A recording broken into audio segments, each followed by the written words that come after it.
visite-nous, ô Esprit de Dieu, visite-nous. Vous savez, dans Luc 22, à partir du verset 7, c'est Jésus qui va dire à Pierre. Le jour des pains sans levain, où l'on devait immoler la Pâque, arriva. Et Jésus envoya Pierre et Jean en disant, « Allez nous préparer la Pâque, afin que nous la mangions. » Ils lui dirent, « Où veux-tu que nous la préparions ?» Arrête-toi ici. Dis à ton voisin, la Pâque se mange. Est-ce que manger c'est jouer? Non. Est-ce que manger c'est observer? Non. Est-ce que manger c'est écouter?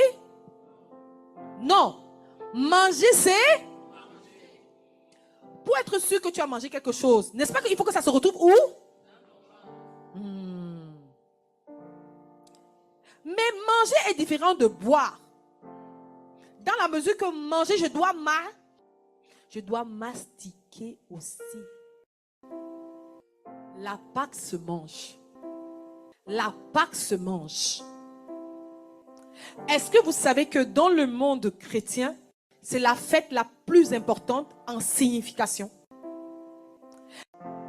La Pâque rappelle la crucifixion, la mort et la résurrection de Christ.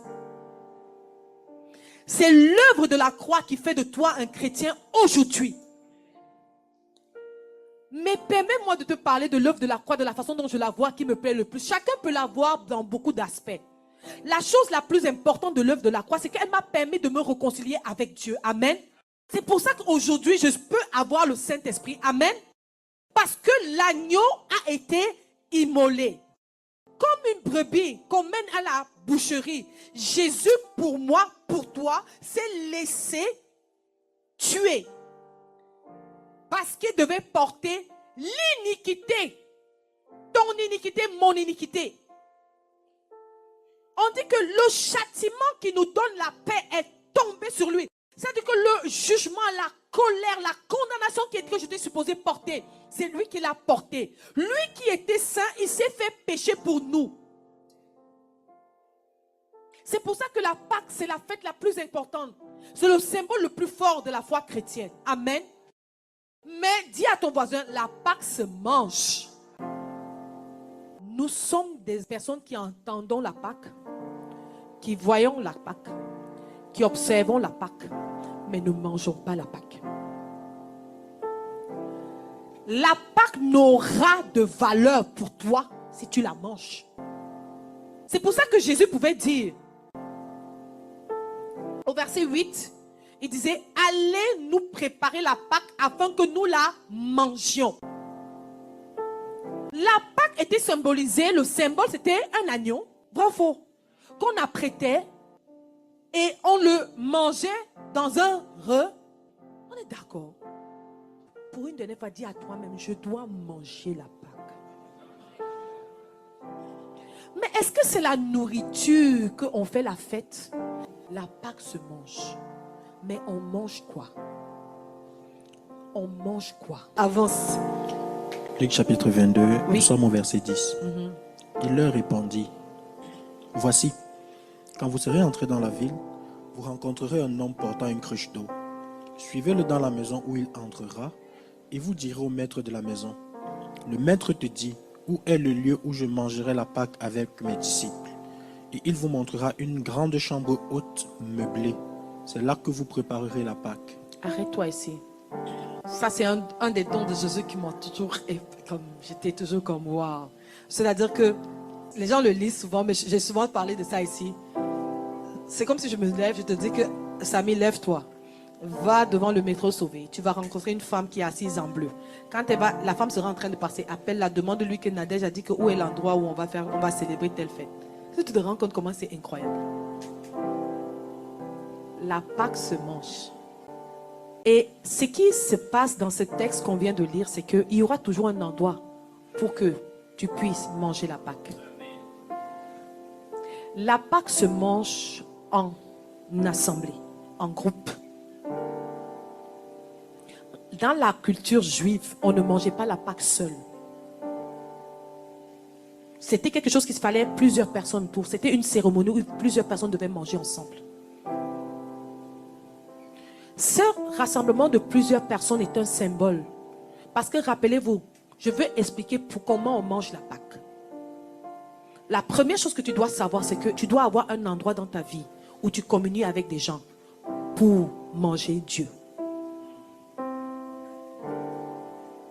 C'était tellement important qu'il y ait un lieu préparé pour que Jésus et ses disciples, parce que vous savez que Jésus et ses disciples n'avaient pas de maison fixe, non? Mais pour manger la Pâque, il fallait qu'on trouve un lieu où on allait le célébrer. Le lieu où tu célèbres Jésus, c'est où? Tu dois en avoir un. Ça fait partie de ta croissance spirituelle. Ça fait partie des endroits, d'un environnement qui va t'aider à manger Dieu. Dans la cérémonie de la Pâque que Jésus va faire, dans la cérémonie, Jésus va dire, avance. Nous sommes au verset 13. Oui. Ils partirent et trouvèrent les choses comme il le leur avait dit. Et ils préparèrent la Pâque. L'heure étant venue, Va dans 15. verset 15, il leur dit, j'ai désiré vivement manger cette Pâque avec vous avant de souffrir. Car je vous le dis, je ne la mangerai plus jusqu'à ce qu'elle soit accomplie dans le royaume de Dieu. Et ayant pris une coupe et rendu grâce, il dit, prenez cette coupe et distribuez-la entre vous. Car je vous le dis, je ne boirai plus désormais du fruit de la vigne, jusqu'à ce que le royaume de Dieu soit venu. Ensuite, il prit du pain, et après avoir rendu grâce, il le rompit, et le leur donna en disant, ceci est mon corps, qui est donné pour vous.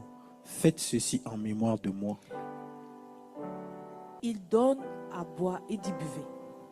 Il prend le pain, il dit mangez. Il dit c'est mon corps. Et c'est ça qu'on célèbre la Pâque. Donc la Pâque, c'est manger quoi? Le corps de Jésus. Ça ne veut pas dire qu'on est cannibale. Manger le corps, c'est un symbole qui veut dire je suis Nadège. La Pâque, c'est que je mange Renaud. Et le but de ce repas qui est Renaud, c'est que ce n'est plus moi, Nadège, qui vive. C'est Renaud qui vit où? En Nadège. La Bible dit, Jésus disait, si vous ne mangez pas ma chair et vous ne buvez pas mon sang, vous ne pouvez pas être mes disciples. La vie de disciple,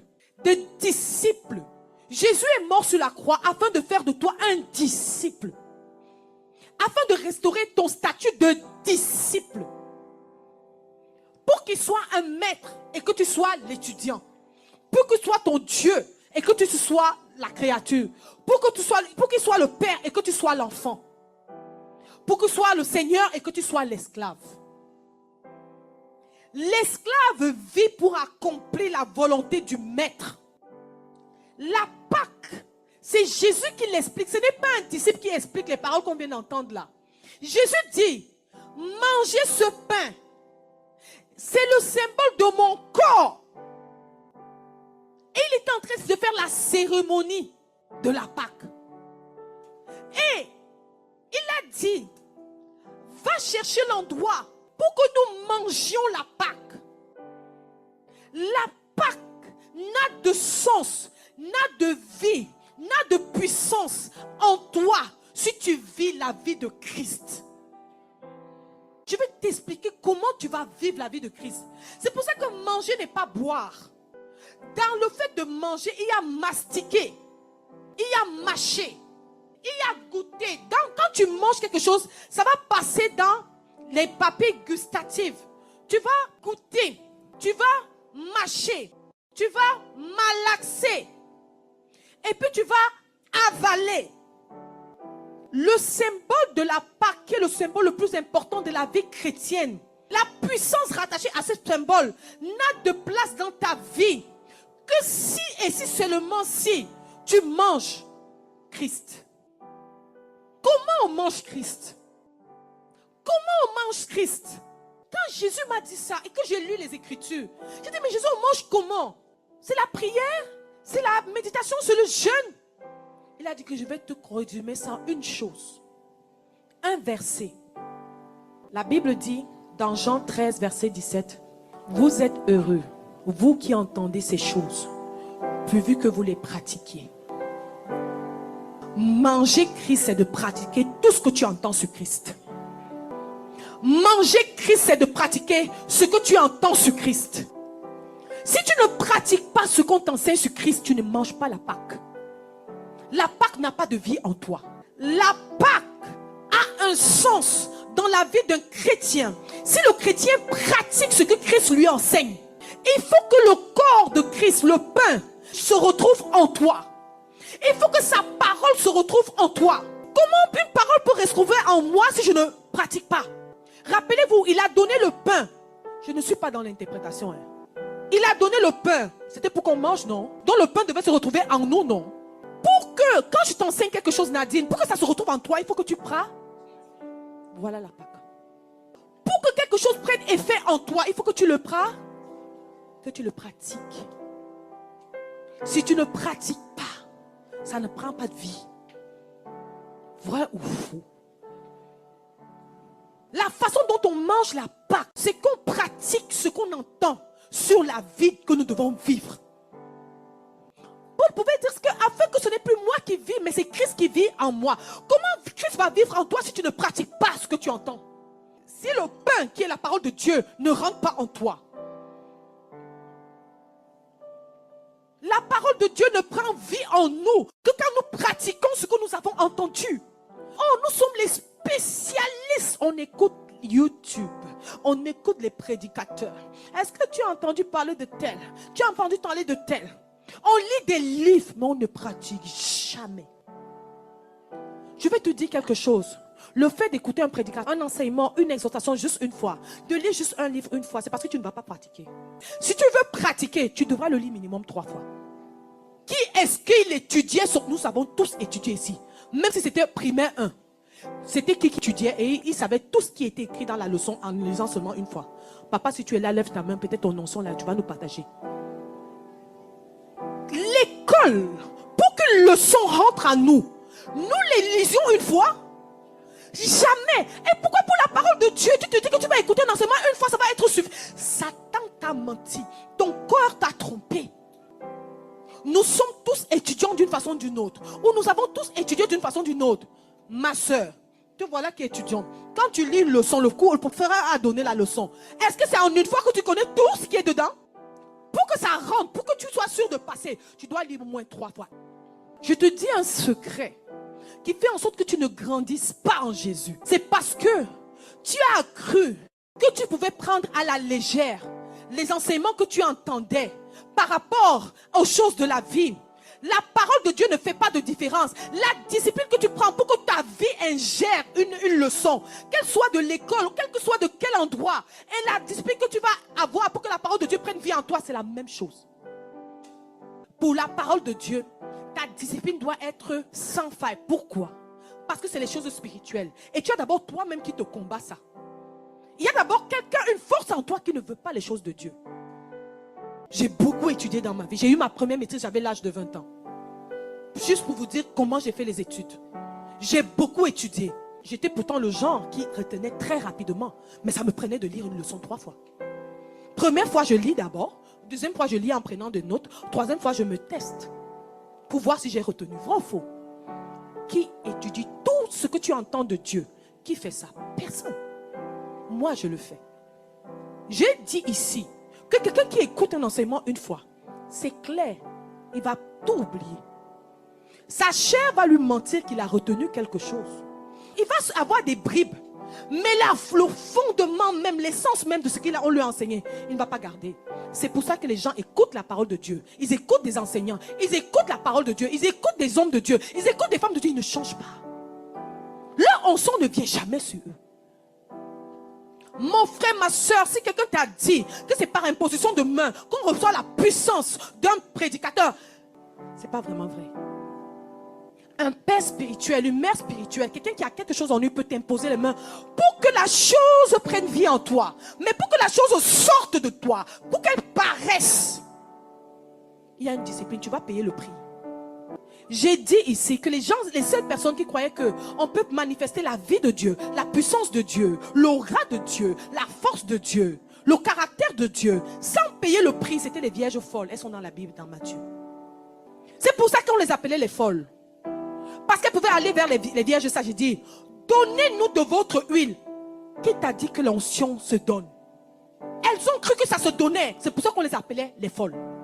La folie, c'est de croire que les choses de Dieu, la puissance de Dieu, la présence de Dieu, ce que tu vas manifester de Dieu pour ta vie va t'être donné. Tu vas payer. Les sages vont le dire, allez vous-même, c'est ceux qui en vendent, en acheter. Toi, tu as payé un prix pour avoir ton certificat. Tu as payé un prix pour avoir ton DEC, ton AEC. Tu as payé un prix pour avoir l'université. Moi, je vois comment ma fille, elle fait droit, elle veut être notaire. Comment? Non. J'ai examen. Non. Laissez-moi. Moi, je dois aller étudier. Comme ça. Je vois la discipline que la petite met. Et c'est pour l'affaire de Dieu. Quelque chose qui va te transformer. Qui va te transformer en quelqu'un de puissant. En quelqu'un qui va dominer sur les circonstances. C'est sur ça que tu ne peux pas mettre effort. Quelque chose qui est vil comme l'argent, tu mets tant d'efforts. Parce que la Bible dit que quoi? Vous êtes des dieux, mais vous mourrez comme des hommes. Dieu dit qu'il fait de nous des dieux sur Pharaon, sur des circonstances. Qu'il n'y a pas une circonstance dans la vie qui va nous dépasser. Quelle que soit la montagne qui est du Zérubabel, nous allons la puissance qui va te permettre de faire ça. Toi, tu dis que tu vas écouter l'enseignement une fois, tu vas plus. Après, c'est où tu oublies. Alors que pour que tu aies ton PhD, ça t'a pris des sacrifices et des sacrifices. Ça veut dire que tu crois que l'argent a plus de valeur que l'onction ou la présence de Dieu. Pourtant, la Bible dit, à quel prix rachèteras-tu ton âme? Quel est le prix que tu peux donner à ton âme? Crois-tu qu'une puissance qui peut sauver ton âme va t'être donnée gratuit? Alors qu'une intelligence pour comprendre les choses de la vie, tu mets l'effort. Excusez mon ton. Excusez mon ton. Si vous trouvez que mon ton est trop élevé, pardonnez-moi. Mais c'est parce que moi, je suis dépassée. Moi, il y a une révolte dans mon cœur. Comment la vie s'est arrangée à vouloir minimiser la valeur des choses que je dois faire pour avoir plus Dieu ou pour manifester plus Dieu. Est-ce que vous savez que celui qui dit que mangez mon corps, laissez-moi venir vivre en vous, c'est ça manger mon corps. Laissez-moi prendre vie en vous, laissez-moi vivre en vous, pratiquez ce que je vous dis. C'est celui qui restait comme ça. Pierre était fauché parce que Pierre avait cessé de faire la pêche, parce qu'il suivait Jésus. Pierre était très fauché. Et la personne reste comme ça, il dit, Pierre, va pêcher un poisson. Ouvre le ventre du poisson. Mon frère, dans une rivière, il y a combien de poissons? Ce n'est pas des millions de poissons. Il dit que le poisson que tu vas pêcher ouvre son ventre. Et dans son ventre, il y a l'argent. Revenez dans le contexte. Parce que quand on lit les histoires de la Bible, on a l'impression que c'est facile. Écoutez, si je nadais, je me lève ici, je commence à te dire, Michel Thierry ne travaille plus, toi ne travaille plus, toi quitte ton travail, toi quitte ton travail, suivez-moi. Et en plus, je n'ai pas de maison. Vous allez dire qu'il y a une femme là-bas. C'est une grande sorcière. Elle a lancé une secte comme tu ne pouvais pas t'imaginer. Vrai ou faux? Lisons la Bible dans le contexte de comprendre si nous étions là-bas. Amen. Yannick, si je te dis que toi, Yannick, si affaire les chrétiens, il faut laisser ça. Il faut me suivre.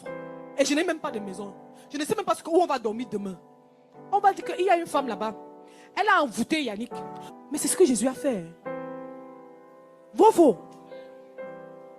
Jésus est venu prendre des gens qui avaient un travail. Mais il y a quelque chose que ces gars ont vu. Ils savaient que le monsieur-ci, il y a en lui une puissance qu'on n'a jamais vue quelque part. Imagine qu'il te dit que tu vois la voiture bleue qui est dehors là. Tourne à gauche, va en dessous. Balaye un peu la poussière comme ça. Tu vas prendre $100. Viens avec, on va payer nos impôts. Ma soeur, tu vas plus me laisser. Je mens. Pourquoi je vais aller tirer le filet de la pêche alors que je peux trouver argent dans le poisson? Vrai ou faux? Ce que je dis là, est-ce que ça parle à quelqu'un? Je veux vous dire, quelle l'idée les gens se faisaient de Jésus. Mais comment ces apôtres voyaient Jésus? Ils ont su. C'est pour ça que quand Jésus a dit que mais vous êtes encore même là, vous aussi vous ne partez pas. Il a dit, hi, hi. À qui irions-nous? Tu as les paroles de la vie éternelle. Toi tu dis que l'argent est dans le poisson, il y a l'argent dans le poisson. Tu as les paroles de la vie éternelle. Toi tu grondes la mer s'arrête. Non, tu as les paroles de la vie éternelle. Je pars où? Amen. Ne suivez pas quelqu'un qui ne manifeste pas la puissance d'en haut. Amen. La Pâque, c'est pour que la puissance là ne reste pas seulement en Jésus. Mais si tu manges la Pâque, c'est pour que toi aussi tu deviennes quelqu'un qui manifeste tout ce que Jésus a manifesté. Je recommence. Si tu manges la Pâque, tu vas manifester tout ce que Jésus a manifesté. Maintenant, je reviens. Manger la Pâque, c'est quoi? C'est de pratiquer ce que tu entends sur Jésus afin qu'il prenne vie en toi. Pratiquer. Un livre, ce qui est écrit dans un livre ne peut pas prendre vie en toi si tu l'écoutes, si tu le lis une fois. Un passage, la vie qui est dans un passage biblique, quand tu veux méditer et que tu veux que Dieu enseigne les profondeurs, les enseignants du Reda là, quand tu veux que Dieu t'enseigne, tu n'est-ce pas que parfois tu lis un verset plus de 10 fois? Et c'est l'enseignement que toi tu vas lire une fois, tu vas écouter une fois. N'est-ce pas que quand on veut même exhorter, n'est-ce pas qu'on te dit que mercredi c'est toi qui exhortes, tel jour c'est toi qui exhortes, n'est-ce pas que tu peux bien relire plusieurs fois? Dieu parle-moi.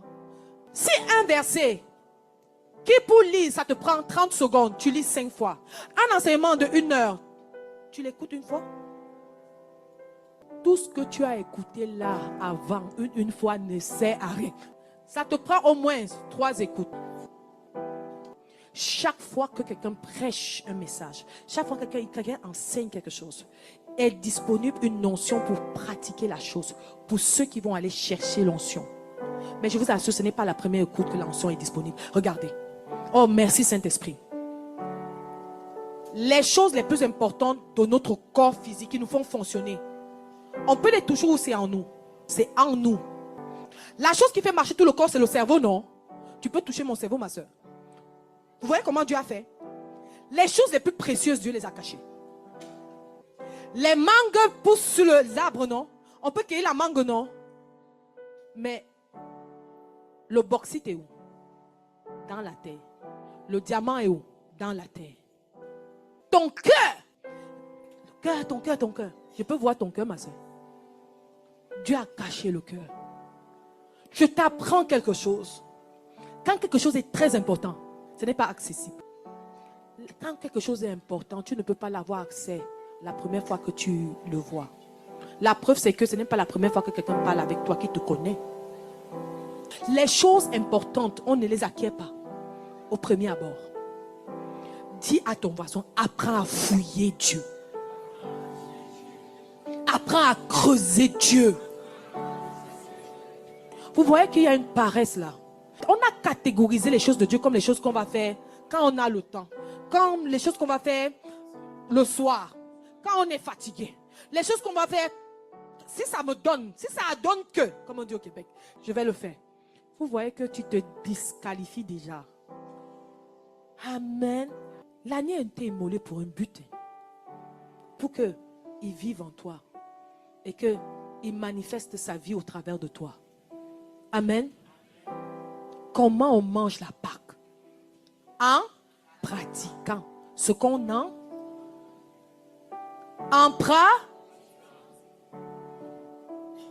Est-ce qu'on peut être des pratiquants de ce qu'on nous enseigne? Est-ce qu'on peut pratiquer? Je te dis, arrête d'écouter. Patou. Ne multiplie pas les écoutes. Ça ne sert à rien. Vous êtes heureux, vous, si vous entendez ces choses, pourvu que vous les mettiez en pratique. Amen. Je vais arrêter là en résumant ceci. La raison pour laquelle tu vas voir quelqu'un et tu vas toujours avoir l'impression qu'il aime Dieu plus que toi. Et que tu vas regarder ta vie. Et tu vas voir que ce qui est écrit dans la Bible, ce qu'on parle de Dieu ne prend pas vie en toi. C'est parce que tu ne manges pas la Pâque. Et comment on mange la Pâque? C'est de pratiquer ce qu'on entend de Dieu, ce qu'on on nous enseigne de Dieu. Est-ce que je peux pratiquer quelque chose si je n'écoute qu'une seule fois? Impossible. Parce que pour même faire un bon exercice de mathématiques, pour pouvoir faire les exercices, ce qui est la pratique de l'enseignement, je dois comprendre la leçon. Et pour comprendre la leçon, je dois la lire minimum 3 fois. Pour même exhorter sur un verset biblique, je dois le lire 7 fois. Je dois le comprendre, le ruminer, le voir. Et un enseignement alors. Amen. Visite-nous, ô Esprit de Dieu, visite-nous.